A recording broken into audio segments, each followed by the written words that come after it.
Welcome back, Doll fans. I was going to do a defensive film breakdown, but I think there's no real point. We kind of understand what's going down. And the reason that I'm making this video is to show to you that I think it's time to move on from Chris Grier.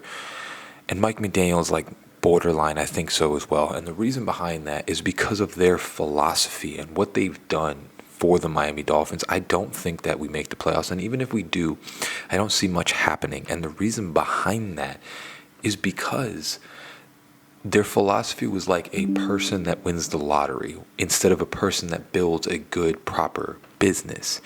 So what I mean by that is when a person wins the lottery, they just go out and they go buy a bunch of stuff. They don't really understand how money works and how to build wealth. They just spend all their money because they never had it before.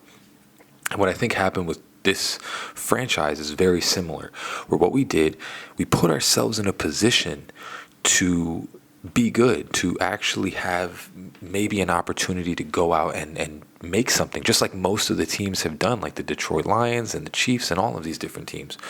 But what ended up happening is we blew that moment on a bunch of players that just did not turn out. And instead of going for football philosophy, we went for shiny things. So what ended up happening is instead of like the Detroit Lions, the Philadelphia Eagles, the Kansas City Chiefs, the Patriots back when Tom Brady was around, the Indianapolis Colts, instead of building the offensive line and the defensive line and then supplementing that with weapons by draft picks and maybe sprinkling a little bit of free agents in there, what we ended up doing is missing on a lot of draft picks. Many of our draft picks are now on other teams and completely missing on a lot of free agents, and ended up trading away a lot of our assets to gain players that aren't the base of a football team. So when we look at the Miami Dolphins, Tyreek Hill, Bradley Chubb, Teron Armstead, a lot of these players, Teron Armstead would be good if it weren't for that. When we were getting him in free agency, we knew that he was very injury prone. And instead of getting a couple of players that we could have built around that were not injury prone, we ended up getting this guy. And of course, for the past couple of years, and including this year, I stand by it, that he's been injured. He's injured again this year. That's why he played the way that he did last game. He's not moving the same. So you ended up spending all this money on players that can't be the base of your football team. And this is why Chris Grier needs to go, is you went for shiny things. You went for Tyreek Hill. You went for, Jalen Phillips. You went for Bradley Chubb. These players, Bradley Chubb, instead of building the front seven for your defense and the front five for your offense. There are plenty of misses, in offensive linemen and defensive linemen that we could have taken that Chris Grier just did not go for because he wanted to get the flashy players. And here's the thing. When you look, I think we can really kind of understand the philosophy behind a couple of these teams. So you have Detroit Lions. They built a stellar offensive line, and then they supplemented their receivers in the draft. Think of this. Amon-Ra St. Brown, I'm pretty sure, was a later round pick. Jamison Williams was their first round pick. And then you have a couple of little free agent wide receivers that are playing well that you've kind of sprinkled in there. Jahmyr Gibbs, and then the free agent of Devin Montgomery. That's the way that you build a team. And the reason why this is working is because you have an amazing offensive line. They just move people around, and this is what you needed to do. And even on the defensive line, they've lost their star player and have not missed a beat because you have so much depth. You've built so much behind that the back end doesn't have to do much. And what we decided to do for our team is get a bunch of fast receivers so we don't have to worry about the offensive line. We try to do something that has never worked before and try to do it again. Honestly, you really think about it, we kind of did the same thing that Dan Marino had. You got a bunch of receivers. Dan Marino was great. You never built the defense up. The offensive line started kind of just demolishing itself throughout time. And Dan could never get to winning that Super Bowl, and he only got to one, I believe. So what we've done is you've taken a quarterback, Tua Tagovailoa, which I'll stand by it. I think Tua is going to be an elite quarterback. He's a Tom Brady. He's a Peyton Manning. He's not a Lamar Jackson or a Josh Allen. And to be honest, the only reason some of these guys play very well, Lamar Jackson has a great offensive line. Jalen Hurts has a great offensive line. These are things that you build around. This is what you build a football team off of. When you rebuild, when you destroy it and rebuild, you build first through the offensive line. You get that solid. Then what you do is you get a quarterback. You get that piece in there so that they have an offensive line and a quarterback. You get your defensive line, and then you work around middle linebackers and hopefully supplement receivers and corners in the draft, and then sprinkle a little bit around free agency. That's how you build a team.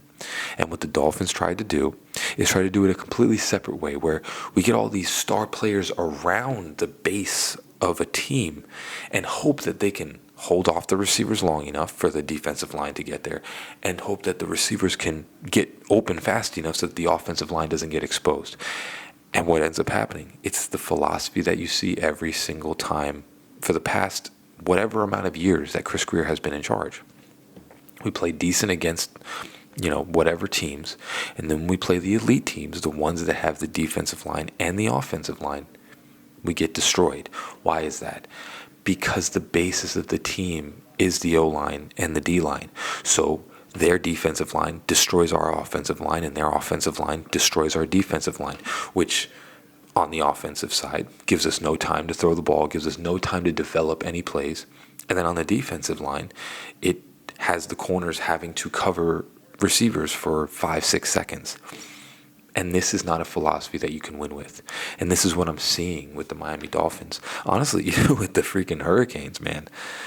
You're seeing a team that's not built right. And there is no, when we face these other teams we're going to get exposed every time we play a good team, because the way the team is built.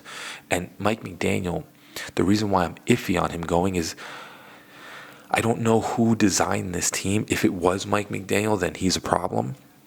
I just don't think Mike McDaniel can do the plays that he wants to do, because the team that has been built is not good enough to be able to run the plays that he needs to be built. Of course, when you have 5-6 seconds, you can do all these different plays, but what you see is you're hurried up against elite teams because of their defensive line. And it shows every single time. So Chris Grier, he needs to go, man. I tried to defend the guy. He's good at making trades. It's just he's not understanding the philosophy of a football team. That's the biggest issue here. He doesn't understand the philosophy of how to build a football team properly, where it's like a Jenga scenario where he tries to build top heavy instead of building the bottom first. And what ends up happening, and what's happening right now, is the bottom came out. Everything is falling apart.